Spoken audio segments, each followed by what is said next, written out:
আসসালামু আলাইকুম শিক্ষার্থী বন্ধুরা। তো সিনোনিমস এন্ড অ্যান্টোনিমস এর দ্বিতীয় ক্লাসে তোমাদের সবাইকে স্বাগতম। তো আজকে এর আগে আমরা চারটা সিনোনিম এন্ড অ্যান্টোনিম শিখেছিলাম, চারটা শব্দের মানে চারটা অর্থের এরকম। তো আজকে আমরা চারটা শিখবো। সেটা হচ্ছে, দেখো, বারে বারে বলেছিলাম মুখস্থ করার পরে, প্রথম ক্লাসটা মুখস্থ করার পরে দ্বিতীয় ক্লাসে অবশ্যই অ্যাটেন্ড করবে। তবে হ্যাঁ, দ্বিতীয় ক্লাসটা অ্যাটেন্ড করার আগে প্রথম ক্লাসটা একবার পড়ে নিতে হবে। যে এইগুলো আমি লিখে দিয়েছিলাম এগুলো সবাই নোট করে ফেলবে খাতায়। এগুলো তাহলে কি প্রথম ক্লাসটা তাহলে একটা রিভাইজ হয়ে যাবে, ঠিক আছে? রিভাইজ না করে দ্বিতীয় ক্লাসে কি করা যাবে না, প্রবেশ করা যাবে না।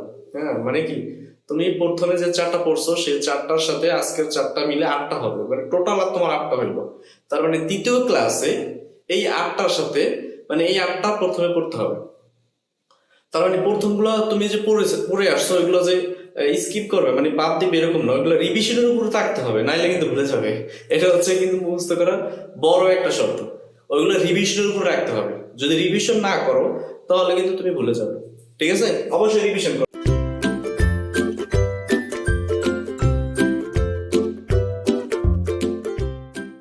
দেখো, first unusual, strange, irregular, abnormal, এগুলো হচ্ছে অস্বাভাবিক। আনইউজুয়াল আমরা জানি, আনইউজুয়াল মানে হচ্ছে কি, ইউজুয়াল স্বাভাবিক, আনইউজুয়াল অস্বাভাবিক।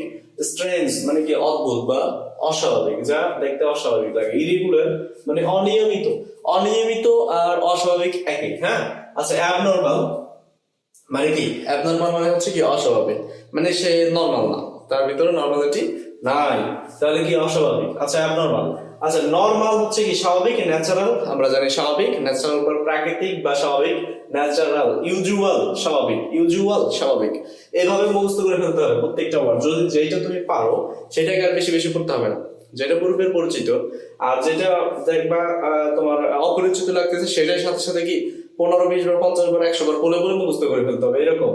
যেমন এর ভিতরে একটা ধরি আমি, সেটা হচ্ছে ধরো ক্যান্সেল অর্থ আমরা জানি বাতিল করা, সবাই জানি।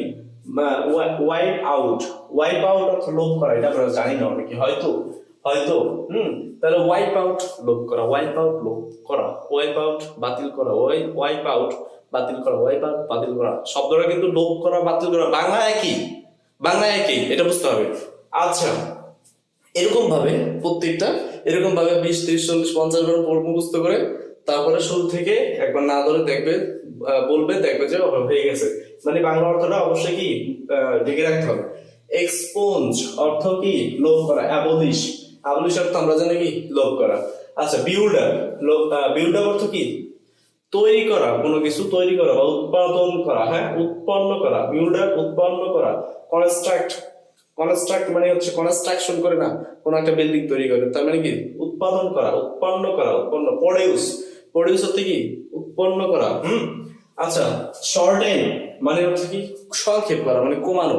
শর্টেন মানে কম আছে। লেসেন, ওই যে আমরা 1 নম্বরে বলেছিলাম লেসেন, ডিক্রিজ, ঠিক আছে? আচ্ছা, অ্যাব্রিডস, অ্যাব্রিডস, অ্যাব্রিডস অর্থ হচ্ছে সংক্ষেপ করা। অ্যাব্রিডস, অ্যাব্রিডস মানে অ্যাব্রিডস অর্থ কি সংক্ষেপ করা, অ্যাব্রিডস সংক্ষেপ করা। যদি এটা মানে একদম নতুন মনে হয় বা লেসন নতুন মনে হয় তাহলে এটাকে 50 থেকে 100 বার পড়বে, বলতে থাকবে, একটু কষ্ট করতে হবে, নইলে হয়তো মুখস্থ থাকবে না, ঠিক আছে? অ্যাব্রিডস সংক্ষেপ করা, অ্যাব্রিডস সংক্ষেপ করা, অ্যাব্রিডস সংক্ষেপ করা, এরকম করতে হবে বেশি বেশি। এরপরে আচ্ছা, সেগুলো সংক্ষেপ করা, তার বিপরীত কি হইতে হবে? সংক্ষেপ মানে বিস্তারিত, মানে ডিটেল, ডিটেল। এনলার্জ, এনলার্জ আমরা জানি বর্ধিত করা, enlarge, detail, enlarge, detail, enlarge বর্ধিত করা, বিস্তারিত, ডিটেল, এনলার্জ। হ্যাঁ, আচ্ছা, 8 নাম্বার দেখো, রিফ্রেইন, বিরত থাকা। রিফ্রেইন অর্থ কি কোনো কিছু থেকে বিরত থাকা। রিফ্রেইনের পরে একটা প্রিপোজিশন ফর্ম বসে। আচ্ছা, রিফ্রেইন বিরত থাকা, ফরবিয়ার বিরত থাকা। হ্যাঁ, তারপরে এটা কি অ্যাবস্টেইন বিরত থাকা, অ্যাবস্টেইন, রিফ্রেইন, অ্যাবস্টেইন, অ্যাবস্টেইন বিরত থাকা, অ্যাবস্টেইন বিরত থাকা, অ্যাবস্টেইন বিরত থাকা, অ্যাবস্টেইন বিরত থাকা। আমি যে কবার বলতেছি তুমি এই কবার বললে অনেকটা মুখস্থ হয়ে যাবে। অ্যাবস্টেইন বিরত থাকা, অ্যাবস্টেইন বিরত থাকা। এক্সিড, এক্সিড, ইন্ডালজ অর্থ কি পরিতৃপ্ত করা। যদি কোনো কিছু থেকে বিরত থাকো তাহলে এটার বিপরীত কি হবে? পরিতৃপ্ত, মানে তাকে পরিতৃপ্ত করা। আচ্ছা, এক্সিড, ইন্ডালজ, এক্সিড, ইন্ডালজ পরিতৃপ্ত করা, এক্সিড পরিতৃপ্ত করা, এক্সিড পরিতৃপ্ত করা, এক্সিড পরিতৃপ্ত করা, ইন্ডালস পরিতৃপ্ত করা, ইন্ডালস পরিতৃপ্ত করা, ইন্ডালস পরিতৃপ্ত করা, ইন্ডালস পরিতৃপ্ত করা। ঠিক আছে, এইভাবে অনেকবার পরে পরে মুখস্থ করে ফেলতে হবে।